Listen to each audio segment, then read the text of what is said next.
Graham Ward, Yeah, Road Commissioner for Western Province, yes. Chairman of City Cycling Club. City Cycling and Athletic Club.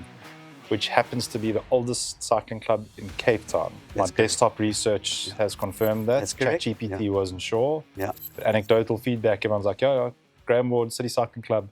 And then there's a few real know-it-alls that are like, it's actually City Cycling and Athletic Club. That's correct, yeah. Which you're going to explain to us in a moment. Yeah.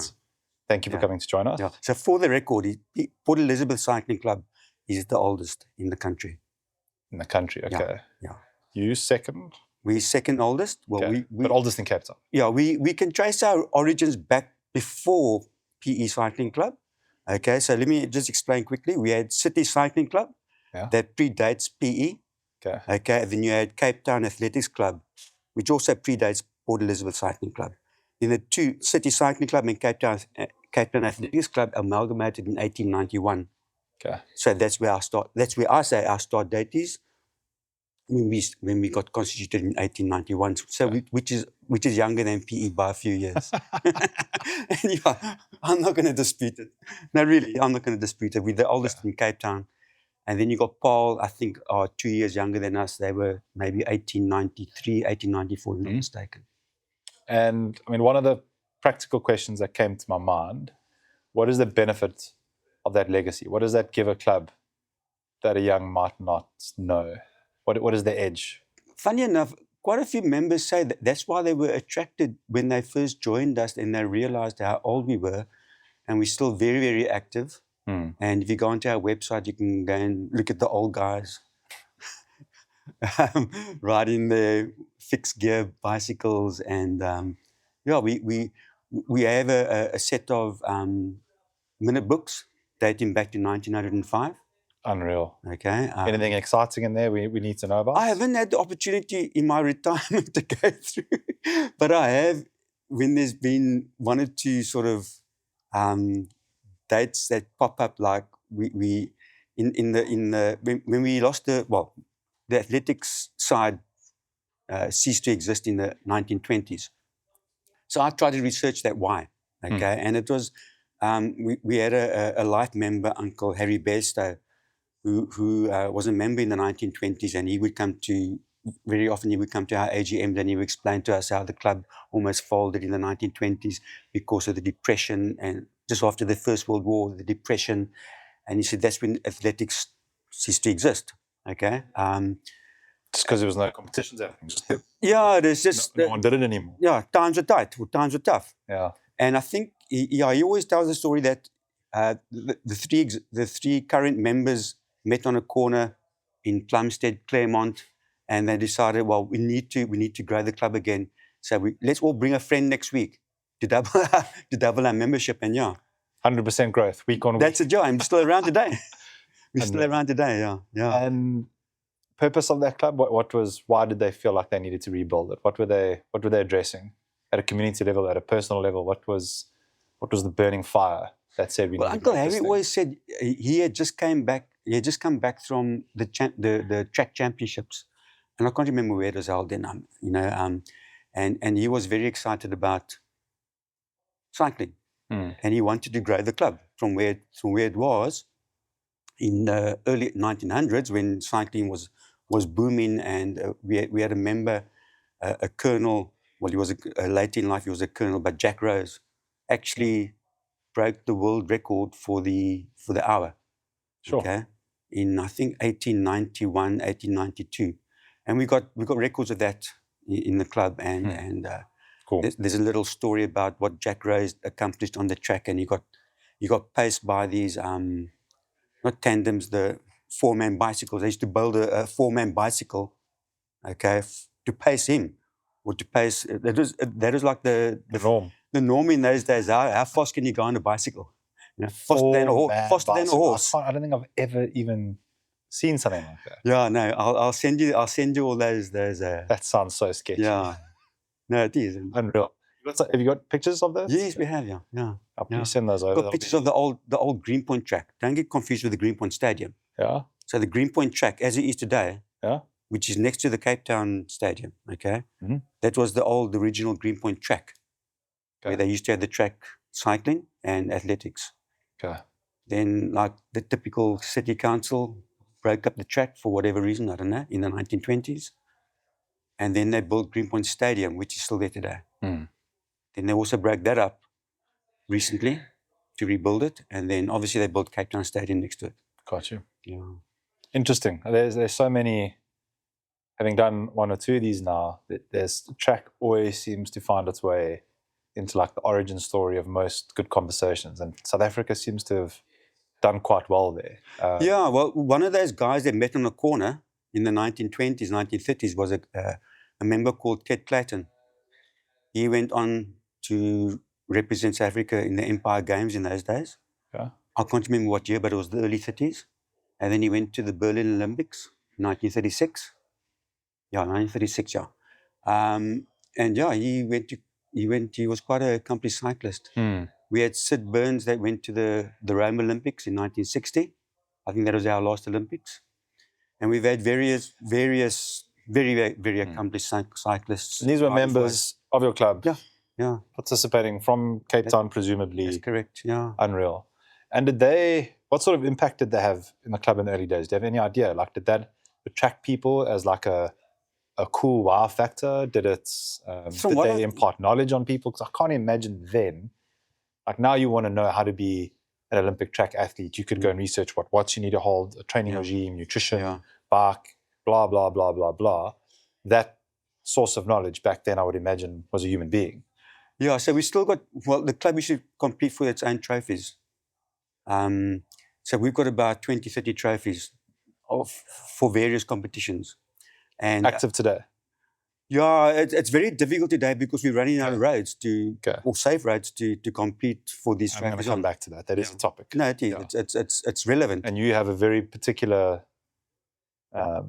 exposure to what really goes on. We had Balaise on recently who was so insightful in terms of this is why road racing in the southern suburbs dissipates. It's basically nothing. And you explained a lot of that nuance. Sure. Because people just don't understand. You'll obviously have a difference. Yeah. Or an extra layer to add to that. Because it's very easy to shrug your shoulders and like, there's no races on because, and there's a lot of assumptions. Yeah. And the reality is somewhat different. So we'll circle back to that. That's why I say I think road cycling is not booming compared to when it was in the early 90s, where you had a hell of a lot of mass participation events. But it's booming on the competitive side, I think. Okay.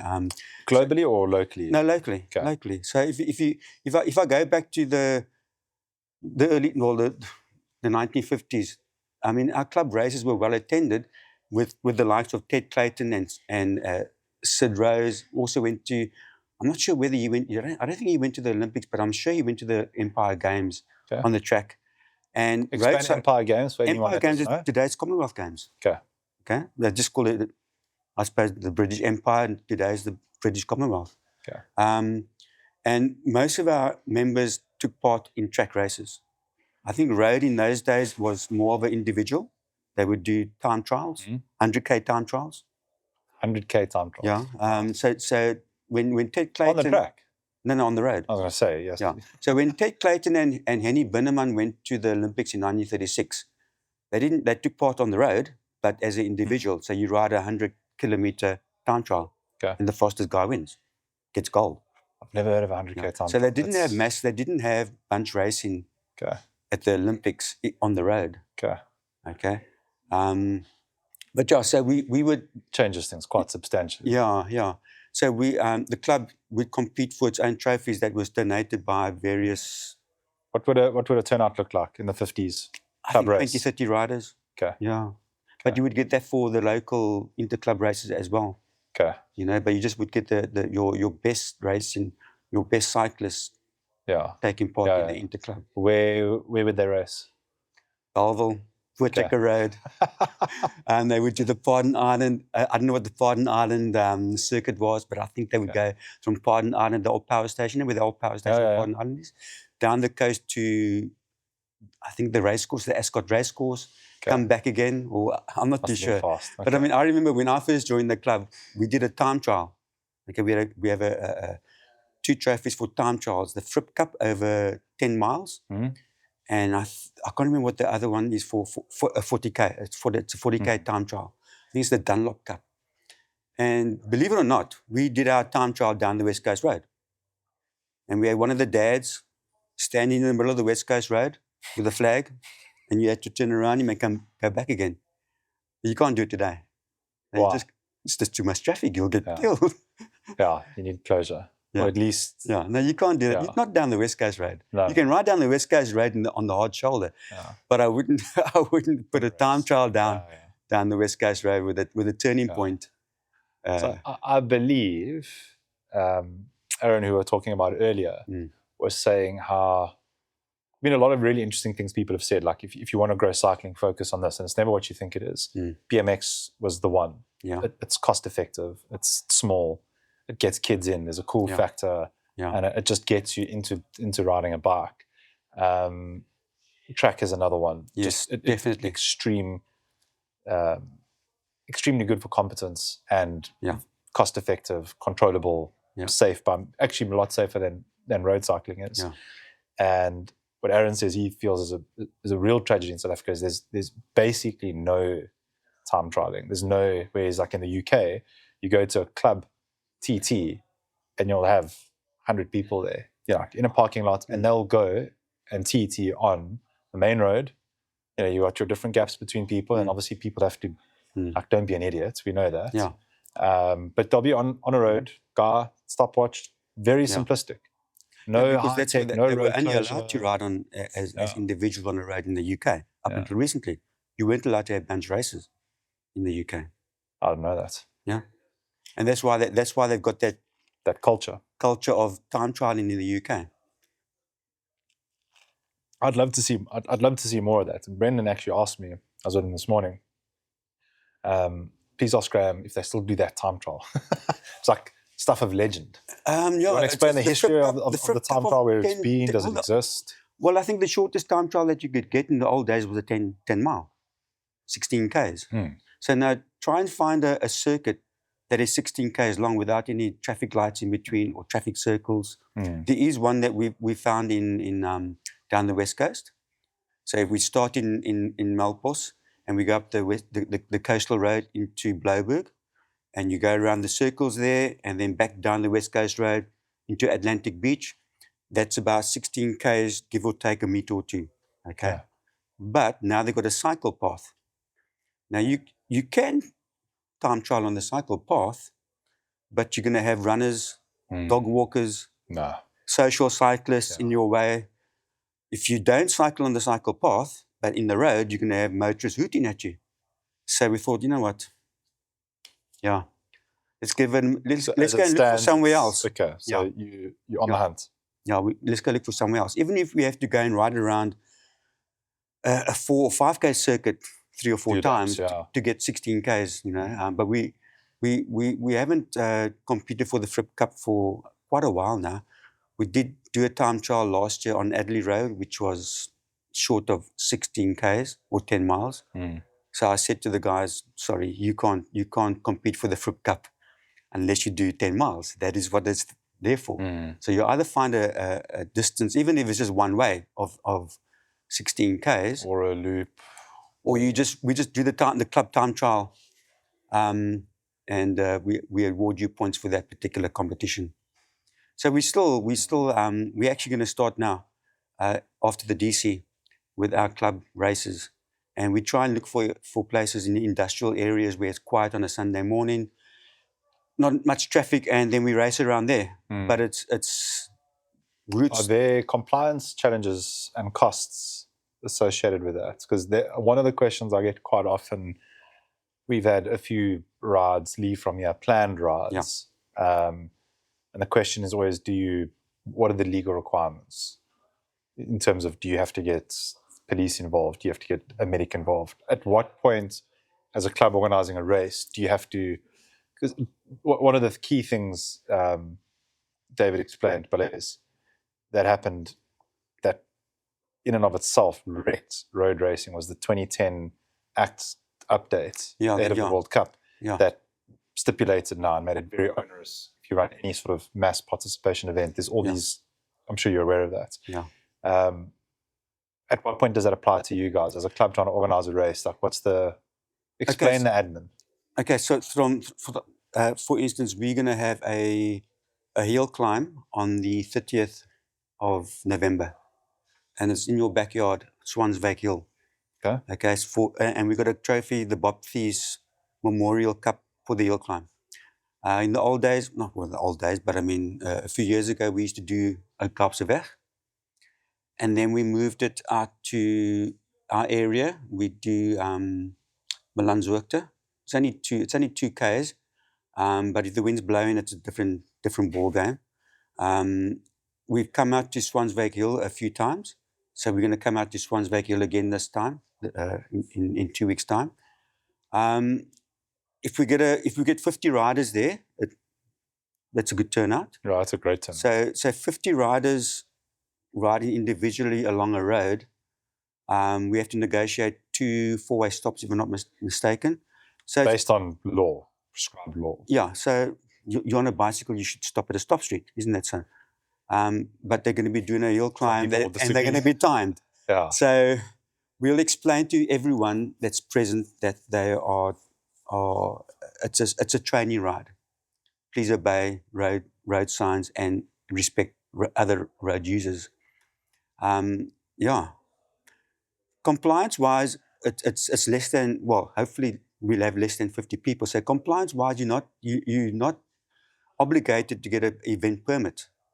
You can apply to the events office and tell them that you're putting this event on, but it's not a competitive event with ambulances and marshals and things like that. It's just because it's under 50. Yeah. Okay. Yeah, and they will say, okay, well, you don't need an event permit, but we're aware of your little event. But it's a club event. You guys can get you on a Sunday morning and ride to Swanswijk Hill and take and time everyone. And that's why I asked the question. There's a lot of people that will watch this that run. And this is going to be a segue into one of the topics I want to talk about, which is Pure Savage as an example. People ask, is it a club? What determines a club? So we've had the polar opposites I refer to, and as the OGs, as it were, the originals, no one better to ask. But Infinity is a structured club with a treasurer, with a committee, with an exco, with the constitution. It's 100%. Yeah. And Savage, and critically, you can select them when you're renewing your CSA license. Savage is not. Savage is a cult. It's a group of mates. You know what I'm saying? Yeah. And a lot of people, similar to the likes of Savage, have this like, I wonder what it takes. Like if we wanted to go legit, if we wanted to formalize, what does that look like? What are the pros? What are the cons? Why should you do it? Why shouldn't you do it? Have you guys ever considered, giving up? Obviously I would imagine that's a no-go. But just what are some of the nuances around that? Someone who might want to take their club legit should know some of the perks, some of the downsides. Okay, so let me start by saying, or taking an example of existing clubs that are affiliated to Western Province Cycling. Okay, that say, why do we need to belong to an association? I always say, so you know what, you can disaffiliate, but I can guarantee you within a year you'll get one member saying, I want to go to Worlds, or I want to take part in CSA, part in provincial champs and national champs, but I can't belong to you guys because you're not affiliated to Western Province. You can't issue me a license to race. Okay, so they go and join a club that is. And it takes one member to ask that question. And then the club will affiliate. So if you take Pure Savage, for instance, if they have riders there or members there that want to take part in provincial champs, which is taking place next year, January, outside Durbanville.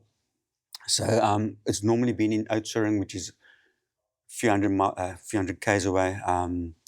So we're now doing it in our own backyard in 2026. So we might get quite a number of riders that aren't affiliated to clubs, okay, that want to take part. They need a CSA license, so they need to belong to an affiliated club. And so that would be a big that's a big flaw. Then you also got the Western Province League that we put on in between January and June. And it's best to belong to a club because you'll just get the information much quicker and more accurate than scrolling around Google trying to find where the next race is taking place. And if I'm not mistaken, so I'm an active CSA member, and I do want to do province champs next year for no reason other than just to know what it's like. Sure. I don't think I'm going to go and shoot the lights out or anything. I'm pretty sure I'm under Discovery. Is there not a Vitality club? David, I speak under And is that correction. I not think controversial, Vitality, given that they aren't a... Vitality was a national club and they were a virtual club, if I'm not mistaken. I'm not too sure whether it's still, Okay. but probably is. Yeah. Yeah. No, that's sure it not is. at all. Not at all. And So I remember when I moved here in Joburg, there was the business that we Bicycle Line was the they were a Trek dealer and they had a coffee shop. Okay. They were by no means, I suppose officially they are a club because they were, you could select them on CSA, but they didn't, there was none of that communication. And, it wasn't run like a club. There wasn't a treasurer. It was, it was, and that was my formative years of cycling. So I was like, okay, well, club isn't like really a thing. Came to Cape Town, you need to update your CSA license. And I was like, went to the drop down. I was like, oh, this one sounds good. Yeah. Select that one and they'll get some fee from this. Like, got an email back from them like, sorry, we checked our records. You're not a member here. It's like, oh, do I actually have to be a member? It's like I actually have to come and join this club, like formally, like a golf club. We're like, yes. Where have you grown up? Like, what are you? Yeah. I was like, I read my ignorance. I had no idea. I didn't know that. And then so my own little rabbit hole started to develop of what is a club and why would you want to belong to one? And Infinity make a very strong case, and they've built a very strong community around it, and they themselves love the idea of transparency and structure, and it was reliable, and things function like business, and that creates so you are going to get that consistency, that sort of population of cyclists that don't want to belong to clubs. They would rather just belong to a virtual club like Rogue or ROAG. I call it ROAG, ROAG. They're they're a national club. You can belong to them virtually. You can take part in mountain biking, road, whatever they, you can belong to them. And we've had a few riders in our region that belong to them. They're licensed through them, that have done well at nationals, and they've won their age group. And as a region, we award regional colours, Western Province colours. And then one of the questions was, but I came first in my age group, don't I qualify for Western Province colours? And then the answer is, but you don't belong to a Western Province affiliated club. You belong to a virtual club. So unfortunately, you can't get that's interesting. Western Province colours, but for your own peace of mind, we'll give you virtual colours. Virtual colours. Yeah. And then, it's not the same. What is the club's mandate? What is it meant to do? And what are how difficult is it to officially become a club? Okay, become affiliated? So you have to have a constitution. You need to name who your exco is, chairman, vice chairman, treasurer, or chairperson, treasurer, secretary. And I think you need to have at least 10 licensed members, at least. Licensed as in paying? Yeah. And you pay your affiliation fees to Western Province and your Western Province club. What do those fees look like, if I may ask? 2,500. Okay, so the club pays that a year. That's correct, yeah. And that's it? That's it, yeah. And they all get communication from? Western Province, or Cape Metro. We're now called Cape Metro. Okay. You go into a chat group, so as soon as there's any communications from CSA or whatever the case may be with regards to that affect the cyclist or the club, we send it out on the chat group. Province have got a website, Facebook, Instagram. Active, properly run. Yeah. And MailChimp, call it... the emailing service. Emailing service, yeah. So whenever there are any events on, we've just now notified everyone that the provincial champs will be taking place next year, 17th, 18th of January in Durbanville. Okay, that's exciting. Yeah. That's very exciting. We should be opening entries soon. And you have to belong to a club? Don't have to, no. Don't have to belong to a club. You can get a virtual license through Western Province cycling. Okay. But if you win, you're going to get virtual colours. No. Then you belong to you're licensed through the region. So you can take part in provincial champs, but you can't take part in national champs. Okay. Got you. Yeah. And if you are, are you able to affect change? If you aren't happy with what's happening in the world of cycling, whatever it may be, and you become a club, does that give you any more of a voice to affect change, to table things that you might want to see, which could be, I don't know, more events, establishing a crit league, getting more rights for cyclists on the road? Is there any extra share of voice you get as a club? Do the clubs rally together and tackle issues as it relates to cycling? Just random question. Yeah. The province constitution states that we have to meet once a month, first Monday of the month, if I'm not mistaken, or the second Monday of the month.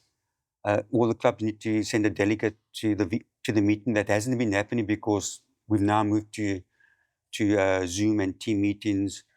We used to meet at the Belleville Velodrome on a regular basis. It has been a bit, how can you say, we haven't been meeting every month now. It's been disrupted. Yeah, it's been, COVID played a major part in it, so it's easier to call a meeting on Teams. Okay. But if the club doesn't arrive on Teams, it's very difficult to then call up someone to attend the meeting. Okay. But yeah, the clubs are, by all means, they can table a issue on the agenda and we discuss it. And the biggest issue is getting events on the calendar. Now, that seems to be a fairly constant. Yeah. The constitution also states that each club needs to host an event. But we just find that with all that red tape being imposed on sporting bodies, that the clubs lost the ability to host road races. So it's completely financially, it's not viable. You know? Yeah. And yeah, I mean, even in my experience working for City, during our road events, we knew that we were going to make a loss. In those days, it was a few $100. You just had to take it. Now we have the Western Province Road Commission. We actually put on the races for the clubs. We have a events company that helps us, assists us. They go and they complete all the compliance documentation. And it's like the Cape Town Cycle Tour. You have to meet certain criteria. You have to fulfill certain criteria. So whether you have 20,000 cyclists on the road or only 200, you still got to tick all the boxes. And therein lies the challenge. That's correct. Yeah. Everyone pretty unanimously agrees that's not. That event permit's about 30 pages long. So, how do you theoretically? How does that issue get resolved, and how do cycling clubs rally to solve that core problem? Okay, so we try and get the clubs to attend the races. Okay, at least send your members to come and take part in the races. We've now moved from age categories to categories. So in other words, category 1 are your best cyclists, and they are mostly the sponsored teams. Category 2 are your 30 to 40 vets. Category 3 are your 50 to 60 vets, and we've now just introduced a category 4 where people that haven't raced competitively before, but fancy themselves or they want to improve their cycling or their racing, come and join category 4, and you can progress from category 4 to category 3, category 2. Category 4 kind of meant to bring the barrier down, some of the intimidation, and just like that's correct, yeah. Come race your bike, yeah, like fun ride vibes, yeah, but yeah, race. Okay, that's age irrelevant. It's just that's entry level. You can be 19 or you could be 60. Okay, yeah, and then through how you perform and how you seed. I mean, as you perform, your seeding will improve, and you might find your way. That's correct. Okay. Yeah. So by people attending those races, how does that help table to, I suppose, governments that this act is not correct? It needs to be updated, amended. How does that? No, David, I don't dispute the compliance issues. I don't dispute that. It needs to be done. It's just that nowadays you have to pay for at least 2 ambulances. You can't get away from that. The safety of the cyclist. At that 200 threshold, you need 2. Yeah. Okay. Yeah. So the event permit works that, sorry, from 0 to 250 is a small event. Sorry, I speak under corrections. 0 to 2,000 is a small event. 2,000 to 5,000 is a medium-sized event, and then obviously 5,000 plus is a major event. And then it goes on. If an event is anything you pay to come and compete in. So whether it's a running race, a cycle race, I see from a 0 football to match, 2,000 is insane. I mean, that's 2,000 and 100 is. Yeah. Oh my goodness. Okay. So you still even if you have, and your compliance is from small events. If you have, bang. I mean, our inter-club races, we have between 250 to 400 cyclists spread over 4 or 5 categories, including women and under 17s. So you still need to have all your marshals in place. You still need to have ambulances, traffic police. You need to be compliant 100%. You cannot skip any of the compliance issues. You're just looking for trouble if you do. Okay, so yeah, we do that every second weekend. We need to be compliant to sit, and me as the road commissioner or the race director, if there's anything missing, we don't start that race. Between us and the race officials and the traffic police, we'll get together. And we had an issue out in Slango 2-3 years ago. The weather was horrendous. It was gale force winds. The rain was coming down in buckets, and we went to go and inspect the course. And we had to transverse the Breeder River or the Breer River. Okay, there's a little low bridge that goes over the river, and that tends to flood very, very quickly. And we decided, you know what, the river's fine, but as you come over the river and you go up the only climb on the route, it's just blowing. We had someone there standing with a flag, and he was getting blown all over the road. Said, no ways, we can't race this morning. Everyone's standing there looking at you. We want to race, but sorry, we can't, because I'm saying it's too dangerous. The race referees are saying it's too dangerous. The traffic police are saying we're not going to be out there. We don't want to be out there looking after you guys in this weather. And what about the marshals that are going to be standing there for 2 or 3 hours in the wind and the rain? So sorry, you know what? Let's come back next week. So we're able to we're flexible in that sense. We're not disappointing 20,000 runners like the Cape Town Marathon did.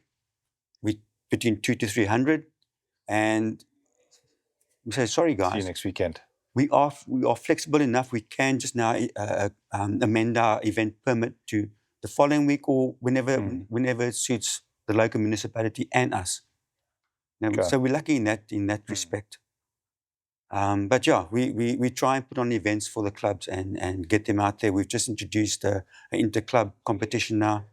So and it's across all 5 categories, where all depends where your riders finish, they get points, and the club with the most points at the end of the season wins a trophy, and the same goes with the sponsored teams.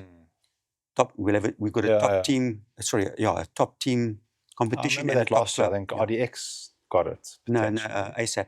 Did ASAP get it? Yeah, ASAP won it. Yeah. And City Cycling I remember Club seeing that, hearing in the. Heaven alone knows how I was in that A batch, Cat 1, whatever you call it. And I couldn't understand what was happening on the road. Like, why is no one? It's like, no, they're trying to play for the team points or whatever. It's like, oh, that's interesting. Yeah. So it's definitely working. I mean, that was quite it was interesting to see. Yeah, the club competition was very close. They went down to the wire. Yeah. And that's good. Yeah. We all want to see, it's interesting, we all want to see more racing. Everyone feels like they should. I mean, personally, I actually have no ambition to road race anymore. I don't have the guts for it anymore. Road racing is gnarly. That Cat 1 stuff is I think people forget, because it's men in spandex, that it's a lycra, that it's an incredibly dangerous sport, knowingly dangerous. Like the risks of falling are present all the time. It's millimeters, it's high speed, it's high tempo, your heart's up, it's an incredibly and it's on a public technically challenging, 100%. And it's when it goes wrong, it's ANA. And it does go wrong. It's statistically, it's almost impossible that it's not. I'm just like, I don't have the appetite for that anymore. But every Tuesday morning, me and a group of 80 other people love to kill each other around that Savage Loop every Tuesday. And I can't, everyone sits there and people, it's easy to moan. Sure. It's easy to criticize. Yeah. And the reason I ask these questions is to try and like get to the bottom of it. Like unanimously, everyone is like, we need to run the race back in the southern suburbs. It's like, sure. And Mr. Belair said that there's a plan, something in the works to try and get a race back in the southern suburbs, and explained why there hasn't been, and the moratorium, and they had to bring up the road, Musenberg, blah, blah, blah, blah, blah. The fact people used to race down the neck still just blows my mind with no road closure. It's like, did they plenty of times. And then if I could pick one race to come back to life, it would be that Cape Cobra. If I had that one more time, I'm going to... Yeah, David, it's such a cool race. But if it happened, my question is, how many of you would actually be in there? So when I did the Province Road League, whatever it's officially called, went out there. I mean, you're driving to the northern suburbs, which does suck. What race did you do? Sure, almost all of them. Okay. Yeah. Anyone that I could, I did. It was one of those years where before I had my 1-year-old, there was Veldrift, I think we did. There was Slanghoek, definitely. Yes. All of them are kind of out there. And beautiful. Maybe one of my favorite parts of Cape Town. But yeah, okay, I get it. It's an hour drive. It's not like for everyone. It's also not the end of the world. I'm from Joburg though, so maybe that's different. But I saw a handful of people that are from the side of town that if you really wanted to go and race, like you'd be out there. So the question is like, if it was you, would you actually even be there? Because everyone's trying to like regain this heyday of, we sat with David Clark and many others, and they talk about how every weekend there was a race. Whether it was Rotary Club or this club or that club or that club, and they did it as fundraisers. And your mom and dad were out there riding. And when you finished your little loop, you sat in this random field and everyone was, and just we have this like picturesque idea of all these families and the balls in the air and the music's playing and we're all just community and together. I don't know if you brought a race back that would happen either. And it's easy to just complain that there isn't one, but if there was one, like how would you really go and support it and make it worth everyone's while? Because what I'm starting to understand is it is extremely onerous, extremely expensive to put this thing on, then you go and do it. And what then if no one comes? Yeah, okay. So I must be careful what I say. Okay, you have many years' experience walking that tightrope, I'm sure. I remember and I only took up cycling when I was in my 30s. Okay, and I got thrown into the deep end. I wasn't even informed that there was vets. Yeah. We walked the same road then. Yeah. No, you must ride elite. You're 35 years old. You must ride elite. And how'd you do? I can't even remember whether I lost at 10Ks or not. It was such a blur. I just like red spots in front of your eyes, sort of thing, and hanging on for dear life. And before you know it, there's no one behind me and there's no one in front of me either. But it was going from fun, and I rode fun rides for like 2 or 3 years in a row, and then decided, but I want to ride my bicycle without being in pain.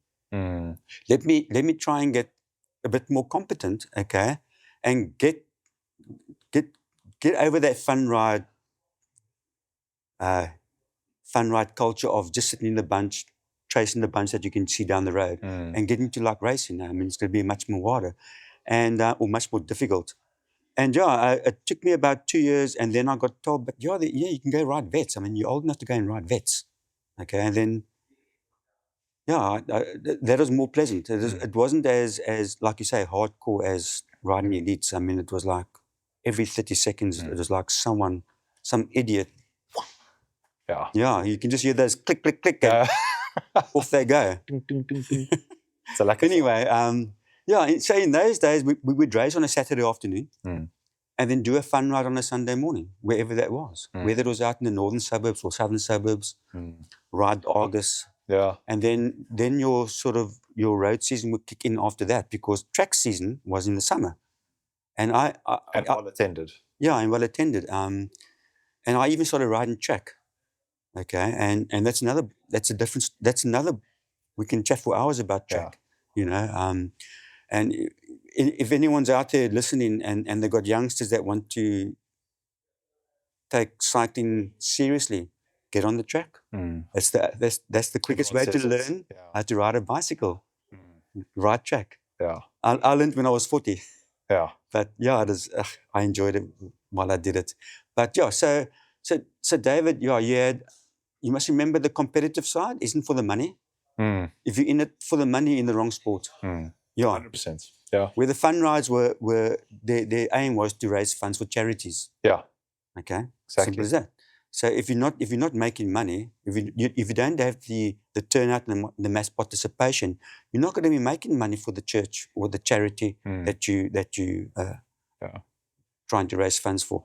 Whereas on the competitive side, we're just trying to break even.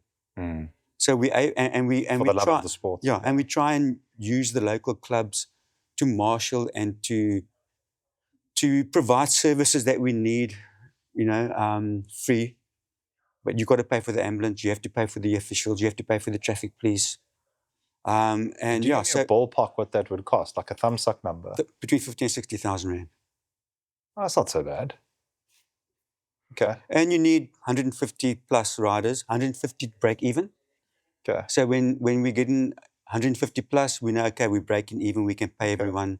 So if you're putting on a small, Yeah. by the Acts classification, small race, and you wanted, hypothetically, 300 people, Yeah. you could more or less budget your compliance people on the road, marshals, etc. Yeah. Ballpark 60 grand. Yeah.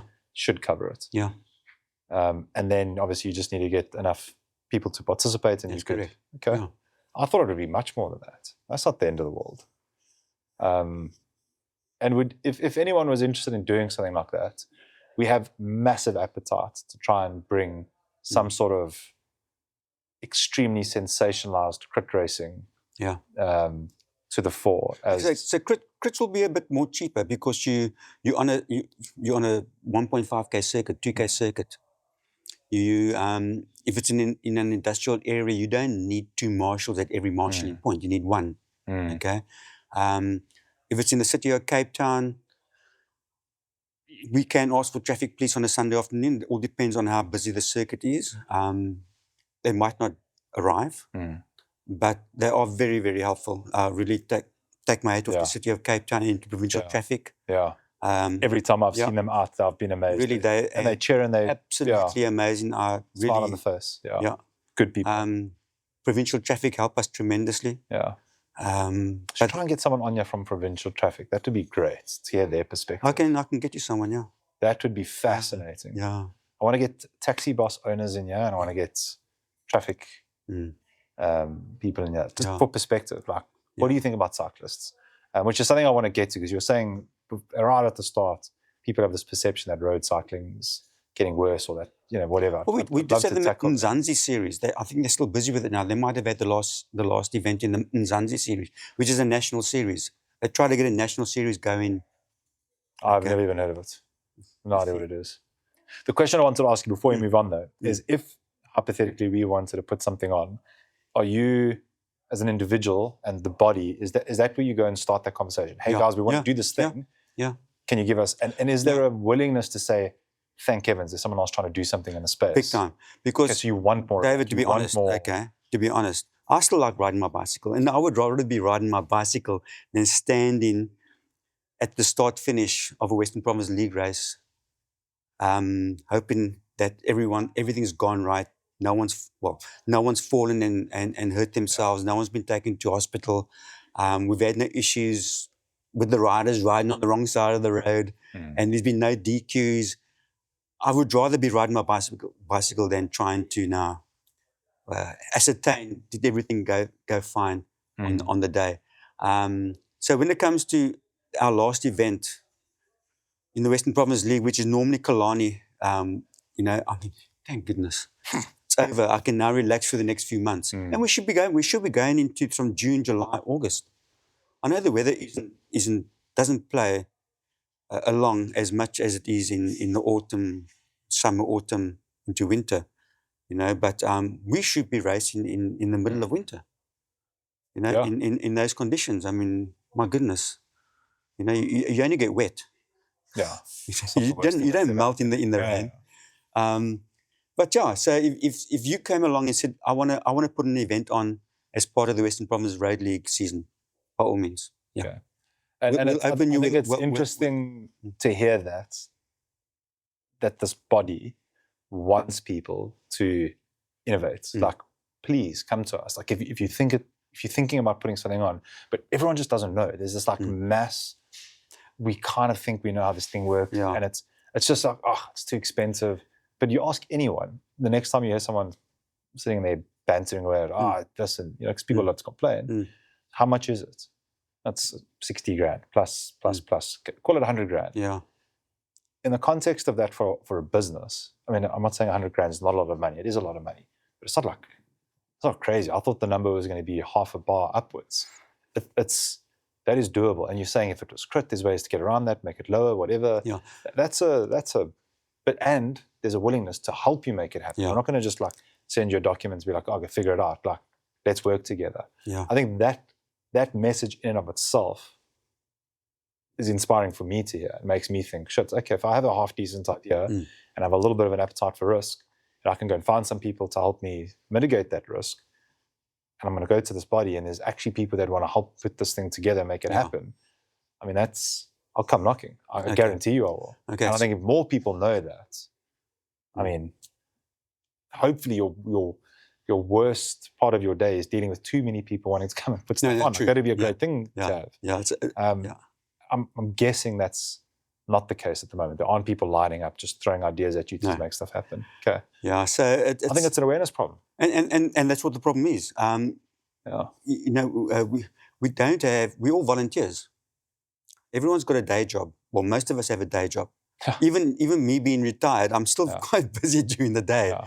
Okay. So you do it in your spare time.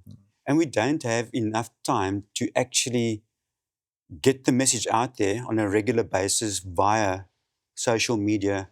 It's just, we put up our events on our Facebook and on Instagram. An event, this will be our calendar for the next 6 months. And you hope, and you distribute it to the clubs, and you hope that the clubs then distribute it to their members. You see, so we have that, there is a gap where we don't have the marketing ability to get the message out there, like major events, like. Well, I'm glad we've sat, because there's something you talk about. You talk about racing in the South. This is a labor of love. This is, like I was saying to this is not a revenue generating machine. Pray God we get this major sponsorship. You talk about there being no races in the Deep South. Now, we've been the only association involved in cycling or sport other than running. I think the running have the Radial marathon that took part a few weeks ago. Now we've had and the Milkwood Run and putting on something, and the grape route was this past weekend. Yeah. But last year we had a race around Radial. Okay, we start at the bottom of Radial, at the triangle. I think it's Powderbear Triangle. Okay, and we race opposite way of the Cape Town Cycle Tour. So we race past Cape Point Gate, through Simonstown, up Radial. And the Cat 1s do it 3 times. It's 90 Ks. Cat 2s do it twice. Cat 3s do it twice. The women do it twice. How did I miss this? And it was part of our league. Sounds amazing. It's just that the last event that we had, the road surface to me was deteriorating. Yeah.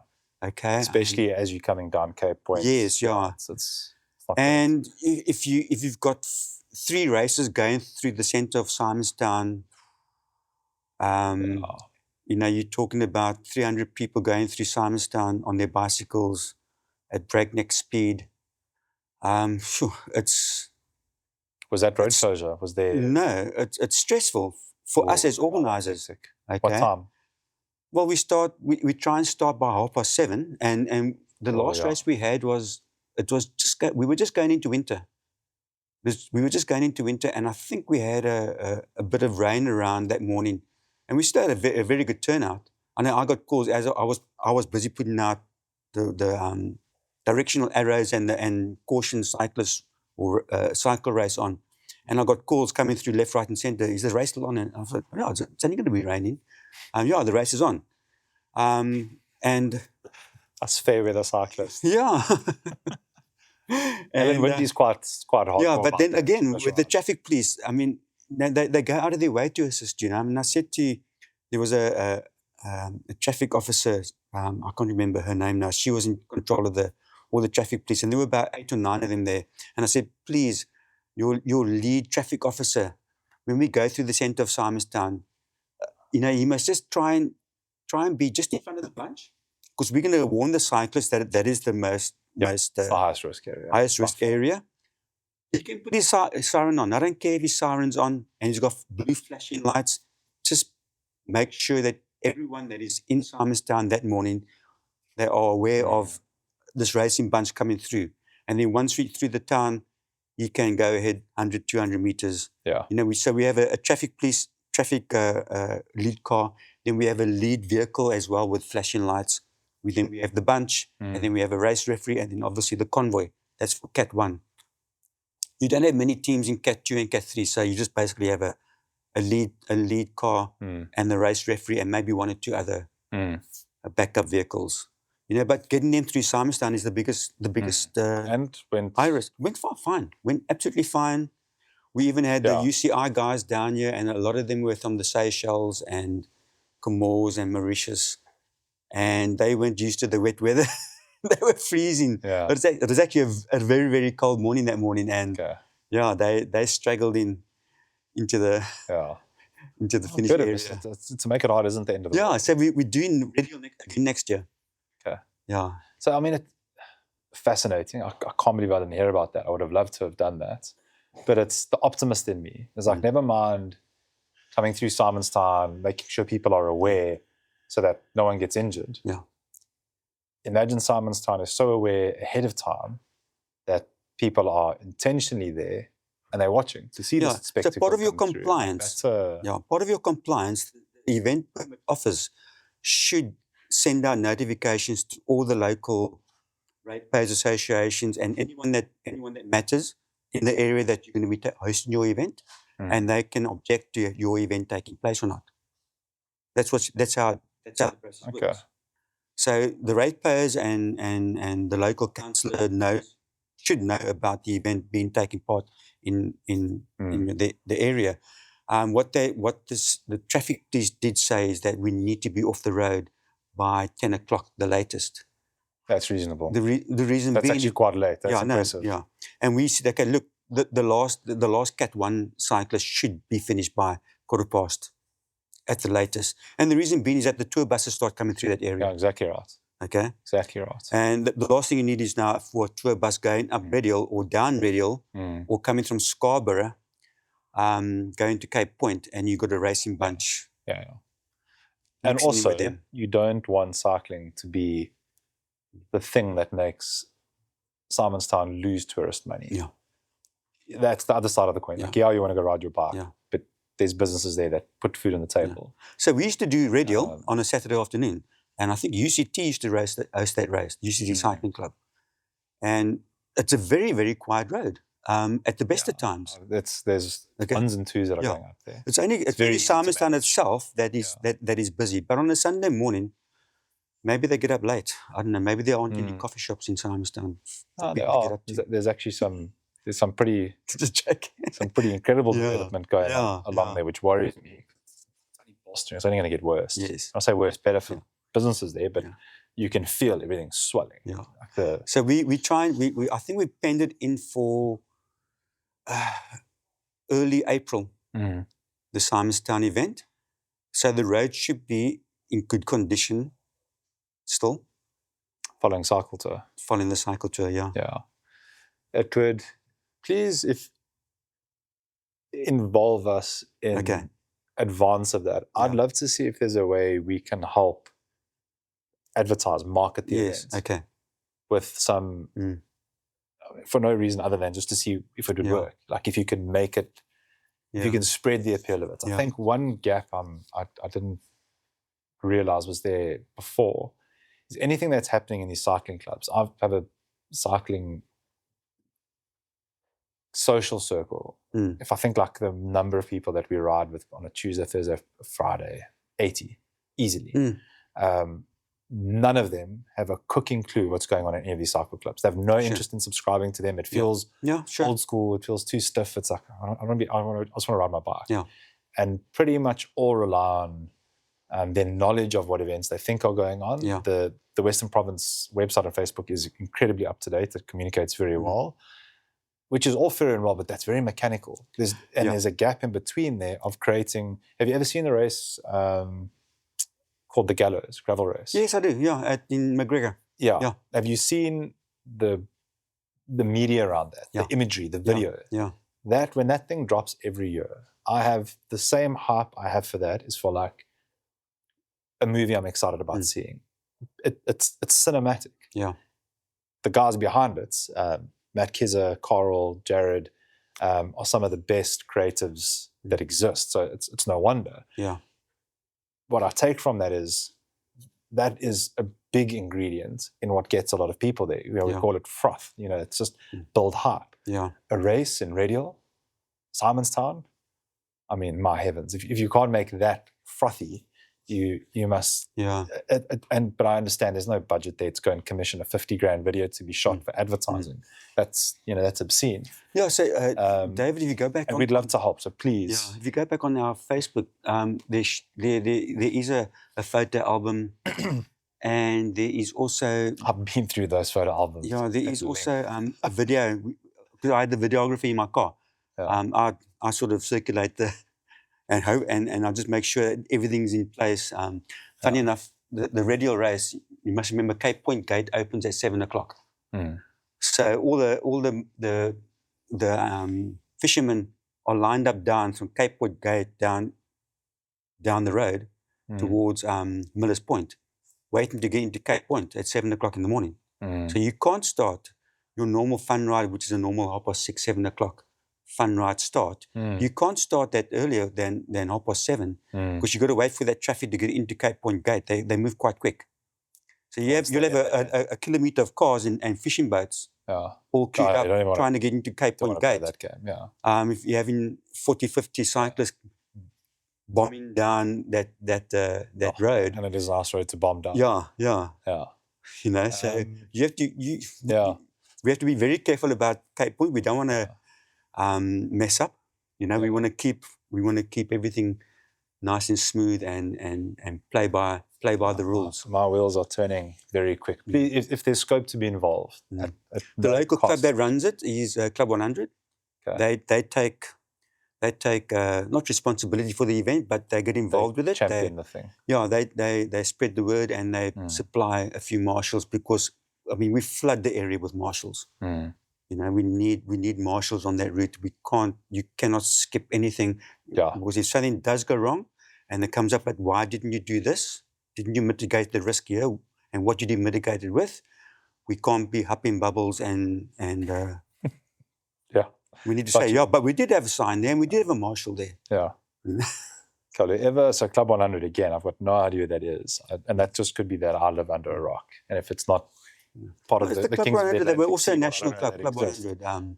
But please, if you can put us in touch, Okay. I'd love to see as a proof of concept exercise, like what could be done, both from getting the attendance of people who want to race, but also people who want to spectate. If you could, what I would give to see that come to fruition. We will throw the kitchen sink at it. So please do. Okay. Wonderful little rabbit hole there. Thank you for taking us down there, because I think we figured this out. You have a lot of very happy cyclists, but the most important thing, if you can figure out with that, is if you can get people to spectate. So one of the big missions I think we need to. I actually want to try and see if I can get UCT or someone at like a psychology level. I don't know if papers have been done locally, if anyone's looked into it, but for someone to try and help me understand as a layman, based on real investigation, why this loathing of cyclists exists, this irrational anger exists. Like I laugh at it and I understand the anecdotal feedback, but it's abnormal, man. There's a cultural missing link, and it's an abnormal relationship between someone in a car and specifically a cyclist. It is not normal. I would love for someone to help me understand that. The main job we have is not necessarily just to get more races and. I think the biggest thing people need to tackle is this cultural thing that exists. In my opinion, okay. To get to your point that you're making earlier. Yeah, there's a difference between a bunch of cyclists riding along, between Muizenberg and Kalk Bay. Okay, if it's a bunch of cyclists riding double up, maybe even three, and they're bombing along the road towards Colk Bay at 35, 40 k's an hour. You will have a motorist on his hooter hooting because you're not supposed to be riding three abreast. You must be in single file. But put numbers on their back. Now it's a race. I can guarantee that motorists will say, oh, it's a race. It's a race. They can ride three abreast. Well, they should be riding three abreast. And that's what I just find that, with our league races, motorists are more accommodating when they need to sit behind a convoy of 10 cars and they see, but oh, there's a cycle race on here. They all got numbers on. They're all in the big bunch. And they'll get waved through when it's safe. There'll be a traffic policeman or one of the convoy, one of the cars in the convoy will wave it through. It's now clear, go through. And off they'll go, past the convoy, past the bunch, and they're gone. And they're happy. No hooting, no swearing, no fingers out of the window. You know what I mean? But yeah, when it's a bunch of social cyclists, all hell breaks loose, and then it's swearing and carrying on. And we've got the same. The reality is, you don't have to be on the side of the road, over to the left. That is cyclists being. You can be in the middle of the road as a single cyclist. You can be wherever you want to be. We're part of the. You can be 3 abreast. You can be 300 abreast. There's no rule around that. That's so, and that's. I mean, you say that to a non-cyclist, and it's just like you can see the blood boiling. Like, you sound like a cyclist now. They just want to punch you in the face, which I get. But it's beyond all of. I mean, there's no rational reason for it to trigger people the way they do. Like, I mean, I've had it. I actually find, ironically, Simonstown the worst. I don't know what is in the water for those Navy Mensa, but you'll be coming down there, even on my own, 2 abreast, 2 lanes. You could put that submarine that doesn't know how to float, you could put that thing next to you. There's so much space there. And Oaks will be hooting from Fisher on that hooter all the way. It is like, what is wrong with you? No, I don't know. And I'd love to understand that. I mean, we have groups going now 5 o'clock in the morning, okay, unofficial club rides, and I've made them unofficial. I don't want them to be official club rides because they ride like hooligans. To be honest, okay. And we ride on a Thursday. We go down to Big Bay. There's 3 circles in Big Bay, so we ride from Edgemead, and we got a cycle path right next door to us, next door to the road. Okay, so I grew up in Milnerton. That cycle path used to be a pavement. It still is a pavement now. It's got a white line down the middle. So now they call it a cycle path. But every person and his dog is walking on that cycle path or riding on the cycle path. But at 5 o'clock in the morning, okay, it's very quiet. So but we ride on the road. 5 o'clock in the morning, you still get hooted at. And there's also double lanes. I mean, they can go into the next lane and overtake us, but they want to ride next to us and hoot at 5 o'clock in the morning. So that's a cultural problem. There's a thing there. Okay, and we ride down to Blouberg. We do loops around the circles, and then we ride home again. And I mean, the traffic is backed up from Cape Town all the way to Tableview. It's a David. It's unbelievable. What is? I mean, where is that person going at 5 o'clock in the morning that he needs to hoot at us as well? It's not rational. The hooting isn't, I'm trying to get somewhere and I'm not going to get there because of you. Or there's this like real life thing that's happening that warrants me to, not that anything should ever, but be that as it may, it's always irrational. There's never logic associated with it. Sometimes there could be, we all have many instances, we've all witnessed ourselves as cyclists just being arseholes. That does happen. The same as there are just motorists that are, and runners and like, and you don't make rules or assumptions based on, the outliers. But I'm determined to understand these things. And it's like, sure, someone at UCT would be interested to look into it. Go and like, try and get to the bottom of it. Because if you understand it, you have the chance to try and do something. Like, okay, the reason it is because of A, B, and C. Put a campaign together, like do something that, Dave, I mean, because if we just leave it. In our club, we got. I don't know if you're familiar with Engelhart. Okay, we got that's our sort of very, very competitive cyclists. Yeah, that's the racy side of things. Yeah. They go out on their own. I mean, we don't mix with them. They go out almost every day and they do 80, 90 Ks all over the show. And they just within your community. They're not. Yeah. They're all Are members as well. They're members of our club. But when they race under those colours, they and they got our badge on their shirt and things like that. Then we have like what we call the fast group. Okay, a bit slower than Engelhard, but faster than social. And then we like a social ride. And it is so difficult to make our members understand that when they get to a traffic light that's red, they need to stop. You need to stop because everyone else has stopped. All the cars around you have stopped for the track because that you obey the traffic signal. At 5 o'clock in the morning, it's a different matter. There isn't many people on the road at that time in the morning. Yeah, so if it's safe to go through, but go through with caution. Don't bomb through there like a bunch of maniacs. Okay, because there might be a car coming through, and the guys that are right at the back might not know that. You might see the car come in and say, I can make it through, but 4 or 5 riders back might not. So it's just about getting into their heads that it's unsafe. Slow down, stop, go through if it's safe. But when traffic is, when people are going to work and it's 7:30 in the morning, stop. It just creates a bad impression of you as a person and you as a club. If you now ducking and diving through traffic I've been at a major intersection. Trialing this thing where, as a cyclist, you know when there's a car there. You can hear when there's a car there. And I'm trying my inner volley whenever a car comes past or when there's one behind me. If I'm busy riding chappies as an example. So I stay in Nurtuck, so often there. So if I know the car's there, if I know the car's coming, I'll just my hand up. Not waving, nothing dramatic, just thank you. I haven't been hooted at once since that started happening. And it's just that whole be lacquer thing. Like if you know you're there and if you know there's the car behind you, you know you're probably annoying the person. So they're not going to kill you. To diffuse the situation and just do that. The same as one of the things that I think would trigger all of us at the exact same time is if you see a car in front of you throw rubbish out the window, sends me into a state of rage. Would affect the cigarette. Which is so normalized.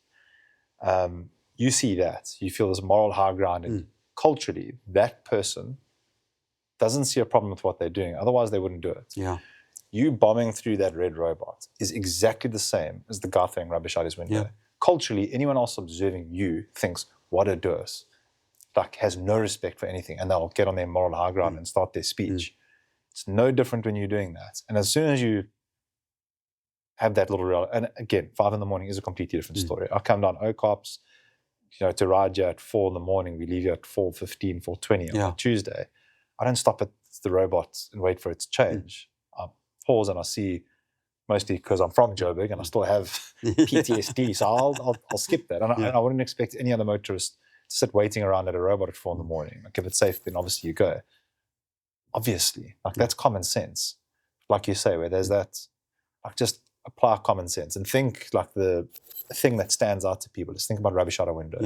When you are not obeying any one of those things, you're throwing rubbish out the window, and that's going to make everyone around you despise you. And they're going to group you. You do that, all cyclists do that. No, see, I don't ride at that time in the morning anymore. I have enough time in the day to go and ride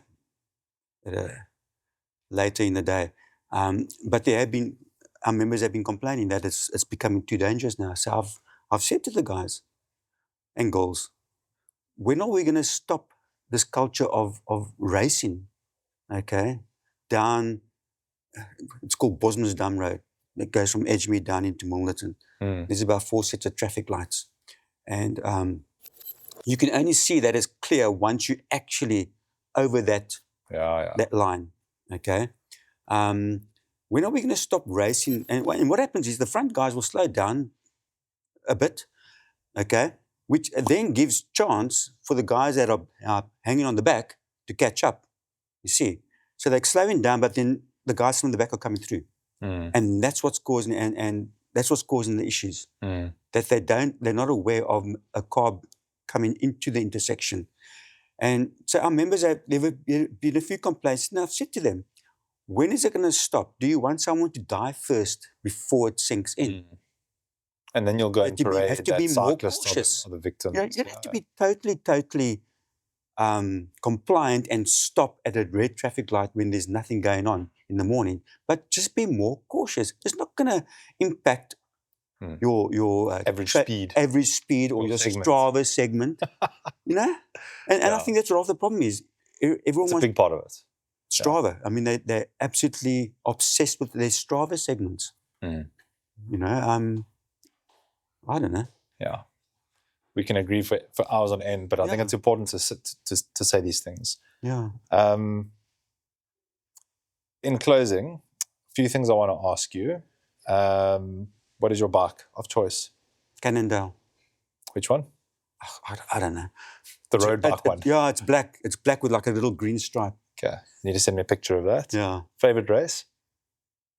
Your favorite race to compete in? The last time I raced was like, that's why I haven't shaved my legs for about 10 years. Can be favorite race or ride. Favorite event to attend as a cyclist? There's one coming up this weekend. DC.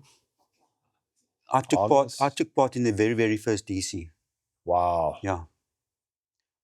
But it's not my favorite event, no. Okay. It's changed since those days. Yeah, I've heard. Yeah, it's a team time trial. Yeah. Okay. It's no longer a team time trial. For the top guys, in the top teams, they're not allowed to merge because they've got race referees there. But the rest of the field is just one big fun ride. Yeah. Yeah. So what? Enjoy it. And I wouldn't say did I enjoy any of the DCs that I ever did. It's a long day in the saddle. I always say that the route that they do nowadays, Swellendam to Swellendam, is probably the easiest DC route that we've had. Okay. The others are much harder. Much harder, yeah. Not my favorite, no, definitely not. What's your top two then? You seem like you stuck between some. Well, my favorite ride is down from Edgemead, where we live, down to Melkbos Strand, and then back along the coast road, and you see that mountain in the distance. Gets you every time. Along the cycle path. Thank you, City of Cape Town, for building the cycle path. Yeah. There. Tipperary didn't do another one on the other side of the road, so we can go one way this way and one way that way without having to dodge people. I'm sure they'll tell you they're getting there. Yeah, no, look, I mean, I wouldn't say I've banned the club from riding on the cycle path, because in a bunch of 10, 20 people, it's just, it's not dangerous, but we're a nuisance for the other users. You have to dodge people walking or running, or if there are slower cyclists. Cycle paths aren't cycle paths. They're no. paths for all people that aren't cars. Yeah, so if we're in a bigger bunch, we go along the R27. It's got a nice wide shoulder. But if we're just a bunch of social cyclists and there's 5 or 6 of us, we use the cycle path because it's safer. Once you over Blowberg Hill and you see that mountain there and the bay in front of you, even if the southeast is blowing, we came back on Sunday into the southeaster. There, you got to get used to it. It makes you stronger. Yeah. Agreed. Yeah. If you could change one thing about cycling, magic wand, you can have anything you want in cycling tomorrow. As a racer, as a road user, as a whatever. If I could change something, I would like to change UCI, that they need to have a classic in Africa, in South Africa. Cape Town Cycle Tour is there, fantastic. It's a chance to go and ride your bicycle on closed roads around Cape Town. Fantastic. Good point. But that's all it is. I take my hat off to the guys that are at the top end of the seeding, and they're racing for the win. Does it actually mean anything on their CV that they won the Argus? The Cape Town Cycle Tour. 109 Ks. Yeah, fair enough. Funny enough, I mean, the guy that won our league, Tyler Lange, won the cycle race, cycle tour. Hell of a sprint. Yeah. Also a member. Yeah. He's a member of ASAP. Yeah. Yeah. In terms of membership with the club now, is it open to everyone? Yeah. anyone could come anytime. Anyone, yeah. Any month of the year, there's not Any a month of the year, specific time you've got to be there. Yeah, we like us. Easy.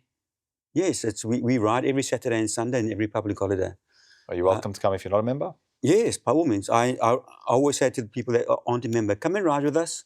I would rather have you riding with us than riding on your own. It's safer. It's not safe, but it is safer. And if you enjoy it, join. If you don't enjoy it, in that Saturday, Sunday, different pace groups, or was it one? No, it's different pace groups, yeah. Fast, not so fast.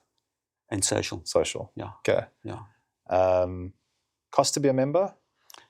400 Rand a year. Sure. That's very affordable. Yeah, no, it is. And we just put our subs up now from 360 to 400.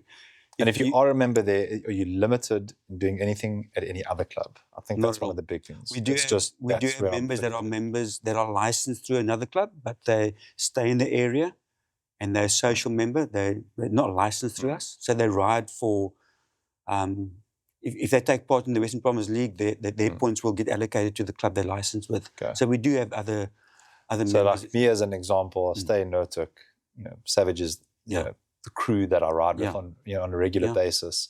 But if I want my membership to go to someone that I feel makes a difference, that's fine. You can be that kind of member. Yeah, you can live anywhere. We actually have about I think between 10 and 15 members in the southern suburbs. We used to be a southern suburbs club. It was based in the southern suburbs, and our rides used to be from the Newland swimming pool. Interesting. And then we got a clubhouse at Greenpoint Stadium in the 80s, if I'm not mistaken, yeah. And then it was based at Greenpoint Stadium, but our members were all over Cape Town. And then we got evicted from Cape Town Stadium due to them upgrading the whole precinct for 2010. And we started then doing club rides from Edgemead, and then it just grew from there. That's the end. Yeah. Now we've got a clubhouse at the Edgemead Sports Complex.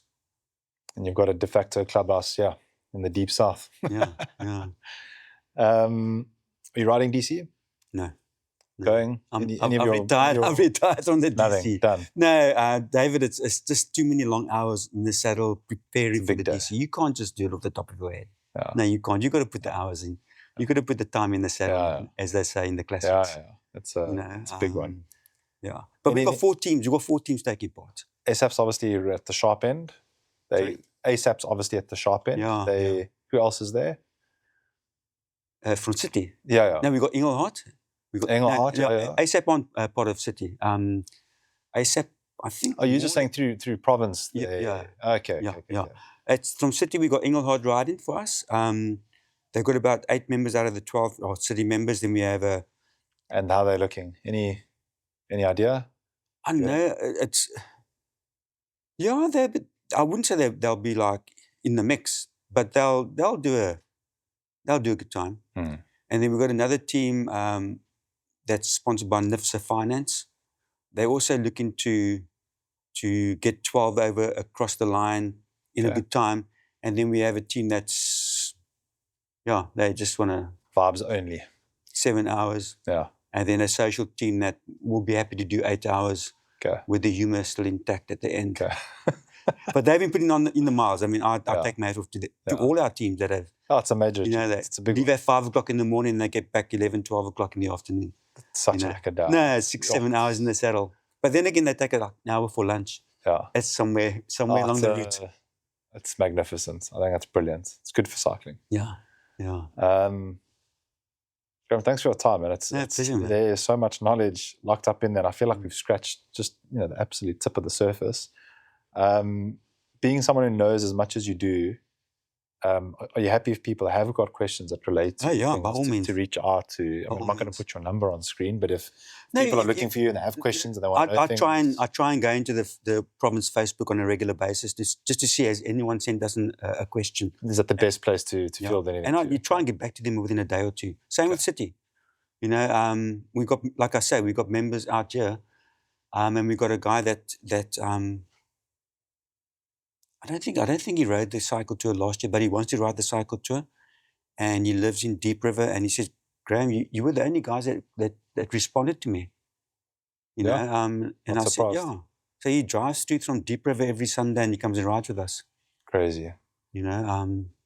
There's nothing people won't do for Yeah, community and yeah, a good group. We've heard that story a few times over here. I mentioned to you Southside Cycles earlier, like the incredible stuff they're doing. yeah. And it's that communicate consistently, regularly, get back to people, treat them like human beings. David, I always say to all our members, you took the step of, in the old days, you used to phone.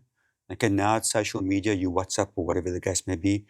You took the step of contacting the club because you want to improve your cycling and you want to belong. You want to belong to a group of people that are like-minded. So you've taken this step. It's like going to school for the first day or a new school for the first day. You don't know anyone.